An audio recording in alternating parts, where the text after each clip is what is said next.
नमस्कार दोस्तों 16 जुलाई को यमन के द्वारा एक भारतीय नर्स को फांसी दी जाएगी। यह फाइनल हो चुका है। बस एक चमत्कार ही उनको बचा सकता है और इस चमत्कार का नाम है ब्लड मनी। ये आप देख सकते हो खबर, Indian nurse Nimisha Priya on death row in Yemen to be executed on July 16। इसको थोड़ा सा डिटेल में समझने की जरूरत है कि ये पूरा मामला है क्या और ये ब्लड मनी का क्या कॉन्सेप्ट होता है इस्लाम के अंदर, जिसके तहत यहाँ पर माफी भी दी जा सकती है। इसको थोड़ा सा डिटेल में हम जानेंगे, काफी कुछ जानने को है। चलिए आगे बढ़ते हैं, लेकिन उससे पहले दोस्तों आप सबको बता दूं, आज से हमारा गुरु कृपा जो सेल है वो स्टार्ट हो गया है स्टडी IQ पर, जिसके तहत आप एक्स्ट्रा डिस्काउंट लेकर हमारे GS फाउंडेशन बैच को ज्वाइन कर सकते हो। इसके अंदर मैं आपको बता दूं, प्रीलिम्स मेंस इंटरव्यू सब कुछ की तो तैयारी कराई जाती है, साथ ही साथ पर्सनल मेंटर भी आपको दिया जाता है। 18 बुक्स का पूरा सेट आपके घर भेजा जाता है, अलग अलग फीचर्स के साथ है। जो भी आपको चाहिए ले सकते हैं। अभी भी अगर आपको कोई डाउट हो तो ये फोन नंबर है, मेरी पर्सनल टीम आपको यहां पर हेल्प करेगी। आप बस इस पर कॉल करिए एंड यूज करिए कोड अंकित लाइव ताकि आप मैक्सिमम डिस्काउंट ले सकें।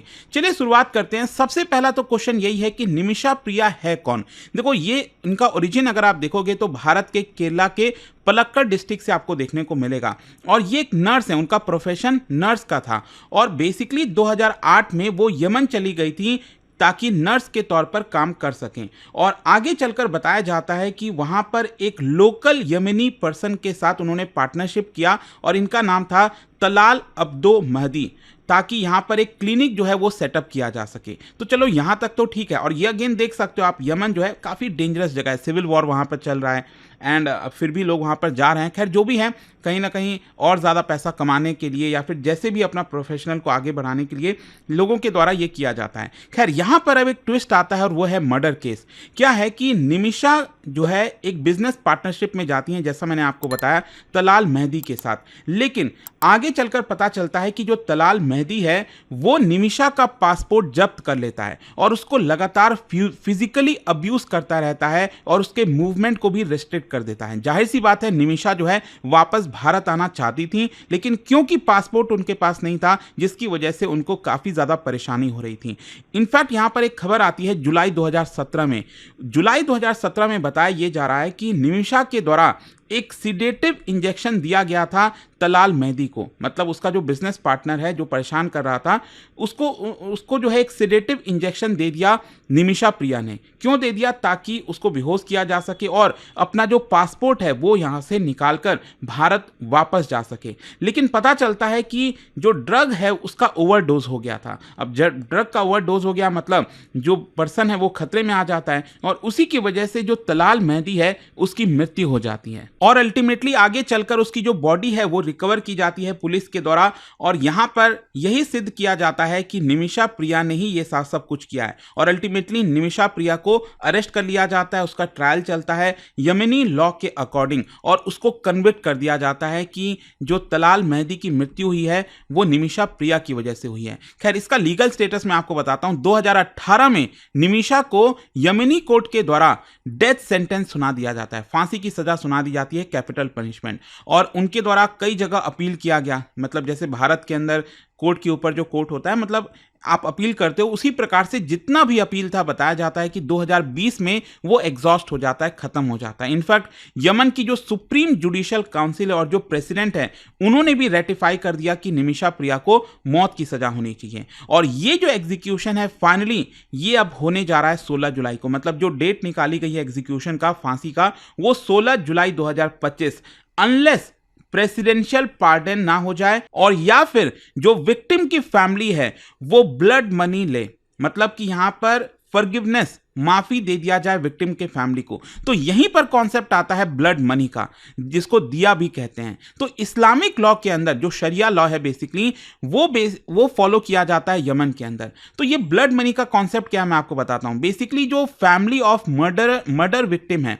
मतलब यहां पर जो मैंने आपको बताया तलाल मेहदी, इसकी जो फैमिली है उसके पास राइट टू डिमांड एग्जीक्यूशन है। मतलब दो ऑप्शन होता है फैमिली के पास, जिनके फैमिली में मर्डर हुआ है, कि या तो वो डिमांड करें एग्जीक्यूशन का, मतलब सिद्ध हो गया है ना कि निमिषा प्रिया ने ही मारा है, तो इसकी वजह से उनकी फैमिली डिमांड कर सकती है कि इसको फांसी की सजा हो, मतलब उसको मार दिया जाए क्योंकि उसने हमारे जो है परिवार के पर्सन को मारा था। तो इस लॉ के अकॉर्डिंग, शरिया लॉ के अकॉर्डिंग, अगर आपने हत्या की है तो आपको भी मौत की सजा होगी। या फिर दूसरा ऑप्शन होता है ब्लड मनी का, मतलब आप कुछ पैसा ले लो निमिषा प्रिया उनके फैमिली से और बदले में आप माफी दे दो कि चलो हम आपको माफ करते हैं, तो इसी को ब्लड मनी कहते हैं। अब निमिषा के केस में क्या है, जो तलाल की फैमिली है उन्होंने अभी तक पार्डन नहीं किया, अभी तक माफी नहीं दिया। मैं आपको आगे बताऊंगा कि क्या यहां पर बातचीत चल रहा है, एक्सचेंजेस चल रहा है, लेकिन कहीं ना कहीं यहां पर इंपॉर्टेंट यह है कि अगर निमिषा प्रिया के फांसी को रोकना है तो उनके फैमिली को पार्डन करना होगा, एक लीगल डॉक्यूमेंट साइन करना होगा, तभी यहां पर निमिषा प्रिया को कि जो फांसी की सजा है वो रोकी जा सकती है। This is the most viable path remaining. तो क्वेश्चन यह है कि इसमें प्रॉब्लम क्या आ रहा है। ब्लड मनी को लेकर नेगोशिएशंस चल रहा है। देखो भारत की तरफ से, मतलब निमिषा की तरफ से अगर आप देखोगे तो उनकी mother, Indian human rights activist, Indian origin negotiators हैं, वो सब इन्वॉल्व हैं। और यमन में अगर आप देखिए तो क्या है कि वहां पर भी ट्राइबल लीडर्स होते हैं। जो तलाल मेहदी का परिवार है उसकी तरफ से यहां पर जो ट्राइबल लीडर्स हैं वो नेगोशिएट कर रहे हैं, बीच में मिडिल मैन हैं वो नेगोशिएट कर रहे हैं। इनफैक्ट भारत में आप देखोगे तो यहां पर जो एनजीओज हैं वो सपोर्ट कर रहे हैं और यहां पर सेव निमिषा प्रिया इंटरनेशनल एक्शन काउंसिल ये भी बनाया गया है। खैर यहां पर इंपॉर्टेंट क्या है जानना, देखो जो फैमिली है तलाल मेहदी की, उनके द्वारा डिमांड किया गया $1 मिलियन, मतलब ये होता है करीब 8.3 करोड़ रुपीस आज के डेट में अगर आप देखोगे। तो अभी क्या है कि क्राउड फंडिंग के माध्यम से, पब्लिक कैंपेन के माध्यम से निमिषा प्रिया को बचाने के लिए 1.6 करोड़ रुपए ही जुटाया जा सका है। और यहां पर बताया ये जा रहा है कि जो विक्टिम की फैमिली है उनमें से एक जो रिलेटिव है, क्लोज रिलेटिव, उन्होंने एग्री भी कर गए थे, मतलब वो एग्री कर गए कि चलो ठीक है इतना रुपए काफी है, लेकिन बाकी की जो फैमिली मेंबर्स हैं उनका ऑब्जेक्शन है कि इससे काम नहीं चलेगा, $1 मिलियन आपको देना होगा। कुछ रिपोर्ट्स में सजेस्ट किया गया है कि मिसट्रस्ट भी है, मतलब यहां पर जो नेगोशिएशन चल रहा है, बीच में मिडिल मैन है, इंडियन एक्टिविस्ट हैं, तो इसको लेकर काफी ज्यादा मिसट्रस्ट है, जिसकी वजह से सामने यमन के अंदर जो परिवार है तलाल मेहदी की वो मानने के लिए रेडी नहीं है। और यहां पर जो यमनी ट्राइबल इंटरमीडियरीज हैं, they are playing a key role in the final negotiations. अच्छा, इसमें अब प्रॉब्लम क्या आ रही है, भारत की तरफ से भी अगर आप देखोगे तो काफी कुछ ऑब्स्टिकल्स हैं। ऑब्स्टिकल्स क्या हैं, एक तो यमन के अंदर अभी आपको कोई भी भारत का रिप्रेजेंटेटिव देखने को नहीं मिलेगा। किसी भी देश में आप देखिए तो भारत का एम्बेसी होता है, वहां पर डिप्लोमेटिक रिप्रेजेंटेशन होता है, लेकिन यमन में इस समय सिविल वॉर चल रहा है, जैसा आप जानते होंगे, हौतीज वगैरह के बारे में आपने सुना होगा। तो इसकी वजह से भारत ओमान और ईरान के ऊपर डिपेंडेंट है, इनडायरेक्ट सपोर्ट वहां से ले रहा है, क्योंकि हमारा डायरेक्ट कोई भी रिप्रेजेंटेशन अभी यमन के अंदर नहीं है। फिर दूसरा यहां पर क्या है कि यमनी जो कैपिटल है सना, वो हौती रेबल्स के अंडर में है, कंट्रोल में है, जिसकी वजह से फॉर्मल डिप्लोमेसी जो होती है वो डिफिकल्ट हो गई है। और यहां पर सिक्योरिटी इश्यूज है, मतलब यमन जाना डायरेक्टली, निमिषा प्रिया के फैमिली मेंबर्स, लीगल टीम को वहां पर जाना और नेगोशिएट करना वो बहुत ज़्यादा रिस्की हो जाता है। और फिर इसके अलावा कल्चरल और लीगल कॉम्प्लेक्सिटी भी है, मतलब कि ये सिर्फ एक मामला ऐसा नहीं है कि डॉक्यूमेंट से हो जाएगा, यहाँ पर ट्राइबल जो कस्टम्स हैं, जो कस्टमरी मीडिएशन है, उन सबको फॉलो करना होता है, तब जाकर ये सब सारी डील जो है हो पाएंगी पॉसिबल। अच्छा, मैं आपको एक और चीज बता दूं, मामला अभी भारत के सुप्रीम कोर्ट में भी चला गया है। पिटीशन डाला गया था सुप्रीम कोर्ट ऑफ इंडिया में 2023-2025 में, और रिक्वेस्ट किया गया था सुप्रीम कोर्ट के द्वारा कि वो गवर्नमेंट को बोले कि हाई लेवल डिप्लोमेटिक इंटरवेंशन करें निमिषा प्रिया के केस में, और एक सेफ पैसेज अलाउ करें, निमिषा की जो मदर है, नेगोशिएटर्स हैं, वहां पर जाकर वो उनसे मिल सकें। इनफैक्ट यहां पर ब्लड मनी रेस करने के लिए भी बोला गया और यमनी साइड से एंगेज करने के लिए भी बोला गया है। मैं आपको बता दूं, फाइनली सुप्रीम कोर्ट के अंदर इसकी जो हियरिंग है वो 14 जुलाई को होनी है, मतलब एग्जीक्यूशन के जस्ट 2 दिन पहले, 16 जुलाई को फांसी की सजा है, उसके जस्ट 2 दिन पहले सुप्रीम कोर्ट इसकी सुनवाई करेगा। अब देखना होगा कि क्या उसमें कुछ हो पाएगा, नहीं हो पाएगा, खैर वो एक अलग मामला हो जाता है। लेकिन भारत सरकार का कहना है कि उन्होंने भी काफी एफर्ट किया है। मिनिस्ट्री ऑफ एक्सटर्नल अफेयर्स ने लीगल सपोर्ट प्रोवाइड किया है निमिषा प्रिया की फैमिली को, और यहां पर जो इंडियन मिशंस हैं जिबौती और ओमान में, वहां के थ्रू कोऑर्डिनेट करने की कोशिश की है। सेफ कंडक्ट लेटर्स जो हैं वो भी ऑफर किया गया फैमिली को। और ईरान का इन्वॉल्वमेंट देखो क्यों इंपॉर्टेंट हो जाता है, क्योंकि आप जानते हैं ईरान शिया मुस्लिम मेजॉरिटी कंट्री है, तो ईरान एक तरह से हौती रेबल्स को सपोर्ट करता है। जैसा आप जानती होंगे अभी इजराइल ईरान जो पूरा वॉर चल रहा था, तो हौती रेबल्स लगातार टच में बने रहते हैं ईरान के साथ। तो यहां पर ईरान ने मीडिएशन के लिए भी ऑफर किया, भारत सरकार ने ईरान से मदद मांगी और ईरान ने कहा भी कि हाँ हम यहां पर आपकी हेल्प करेंगे। लेकिन अभी तक मामला जो है फाइनल नेगोशिएशंस पर नहीं पहुंच पाया है। खैर, क्वेश्चन अब यहां पर यह है कि अब आगे क्या, व्हाट नेक्स्ट, क्या हो सकता है। देखो, जो सबसे वायबल ऑप्शन है ना वो यही है कि पैसा दे दो। जो ब्लड मनी $1 मिलियन का मैंने आपको बताया, तो वो अगर आप दे दोगे तो शायद वहां की जो फैमिली है वो आपको माफी दे दे। तो उस केस में निमिषा प्रिया बच जाएंगी, भारत वापस उनको लाया जा सकता है। दूसरा है यहां पर प्रेसिडेंशियल पार्डन। हौती जो प्रेसिडेंशियल पार्डन है, जो कि बहुत रेयर है लेकिन स्टिल पॉसिबल है। देखते हैं कि भारत की क्या डिप्लोमेसी यहां पर निमिषा प्रिया को बचा सकती है। एक ये आपका ऑप्शन हो सकता है। फिर तीसरा है emergency international diplomatic appeal. Iran की तरफ से, यूएन बॉडीज की तरफ से कुछ अपील हो जाए ऐसा, और यहां पर यमन जो है निमिषा प्रिया को नहीं मारे, तो वो भी एक देखते हैं क्या होगा। और सपोर्टर्स का क्या सजेशन है। देखो, यहाँ पर जो ग्लोबल मीडिया अटेंशन है वो प्रेशर डाल सकता है यमनी अथॉरिटीज़ के ऊपर।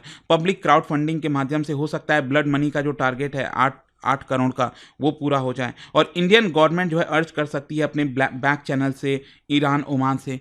तो वो सब अभी पॉसिबिलिटीज़ हैं, लेकिन देखना होगा कि क्या ये हो पाता है कि नहीं। बट आई होप कि इस वीडियो के माध्यम से अभी जो करंट सिचुएशन है, लगातार 1-2 दिन से आप खबर सुन रहे होगे निमिषा प्रिया के बारे में, वो आई होप आपको क्लियर हो गया होगा। और जाने से पहले एक बहुत ही इंटरेस्टिंग क्वेश्चन, क्या आप बता सकते हो कैपिटल पनिशमेंट से रिलेटेड यहाँ पर 4 स्टेटमेंट दिए गए हैं, कौन सा स्टेटमेंट सही है भारत के पर्सपेक्टिव से। और इसका राइट आंसर आप सब जानते हैं, मेरे इंस्टाग्राम पर तो मिलेगा ही, वहां पर अगर आप नहीं हो कोई बात नहीं, टेलीग्राम से ले सकते हैं इसका सही उत्तर। और दोस्तों, जैसा मैंने आपको बताया, अगर आप यूपीएससी की तैयारी कर रहे हैं, it is probably the best time इस कोर्स को आप ले लीजिए, क्योंकि यहां पर आपको और एक्स्ट्रा ऑफर मिल रहा है। इनफैक्ट मैं आपको बता दूं, ये सेल के दौरान अगर आप ये बैच लेते हो तो 6 महीने का आपको एक्स्ट्रा वैलिडिटी दिया जाएगा, और 7-डे रिफंड पॉलिसी, मतलब 7 दिन के अंदर अंदर अगर आपको ये नहीं पसंद आता है, अगर आप वापस करना चाहते हो, वो भी आप कर सकते हैं। So it's a great opportunity, use this code Ankit live. कोई भी प्रॉब्लम हो, ये फोन नंबर पर कॉल कर लीजिए, आपको प्रॉपर गाइडेंस दी जाएगी।